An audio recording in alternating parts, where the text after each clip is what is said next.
നിങ്ങൾക്ക് PCOD ഉണ്ട്, അത് നിങ്ങൾക്ക് മാറ്റിയെടുക്കാൻ വേണം. സോ അതിന് ഹെൽപ്പ് ചെയ്യുന്ന ഒരു 5 കാര്യങ്ങൾ അല്ലെങ്കിൽ നിർബന്ധമായിട്ട് നിങ്ങൾ ഫോളോ ചെയ്യേണ്ട 5 കാര്യങ്ങൾ ഞാൻ പറയാം.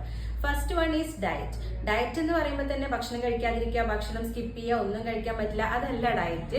നമ്മൾ ഷുഗറിന്റെയും അന്നജത്തിന്റെയും അളവ് കുറച്ച് നമുക്ക് പ്രോട്ടീൻ അടങ്ങിയ അല്ലെങ്കിൽ ഹെൽത്തി ഫാറ്റ്, ഫൈബർ ഇതെല്ലാം അടങ്ങിയിട്ടുള്ള ഒരു ബാലൻസ്ഡ് ഡയറ്റ് ആണ് നമ്മൾ ഫോളോ ചെയ്യേണ്ടത്. ആൻഡ് ദെൻ എക്സസൈസ് ആണ്. ഏറ്റവും മിനിമം എന്നുള്ള ഒരു 30 മിനിറ്റ് എങ്കിലും ഒരു ദിവസം എല്ലാ ടൈപ്പ് ഓഫ് എക്സസൈസും കൂടെ കമ്പൈൻ ചെയ്തിട്ട് ഒരു എക്സസൈസ് ഡെയിലി ഒരു ശീലമാക്കുക. And then third one is stress management. അതായത് നിങ്ങൾ നല്ല സ്ട്രെസ്ഫുൾ ആയിട്ടുള്ള ഒരു ലൈഫിൽ പോകുന്ന ഒരാളാണെങ്കിൽ നിങ്ങളുടെ സ്ട്രെസ്സിനെ പ്രോപ്പറായിട്ട് മാനേജ് ചെയ്ത് കൊണ്ടുവരാനുള്ള മെത്തേഡ്സ് സ്വീകരിക്കുക എന്നുള്ളത് ഭയങ്കര ഇമ്പോർട്ടന്റ് ആയിട്ടുള്ള ഒരു കാര്യമാണ്.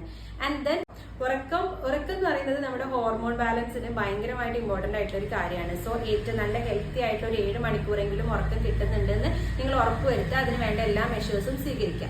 ആൻഡ് ദെൻ ലാസ്റ്റ് വൺ, നിങ്ങളുടെ സിംറ്റംസിന്റെ തോത് അതായത് ഇന്റൻസിറ്റി അനുസരിച്ചിട്ട് നിങ്ങൾക്ക് ട്രീറ്റ്മെന്റ് ആവശ്യമാണെങ്കിൽ നിങ്ങൾ ഡോക്ടറെ കൺസൾട്ട് ചെയ്തിട്ട് നിർബന്ധമായിട്ടും ട്രീറ്റ്മെന്റ് എടുക്കാം.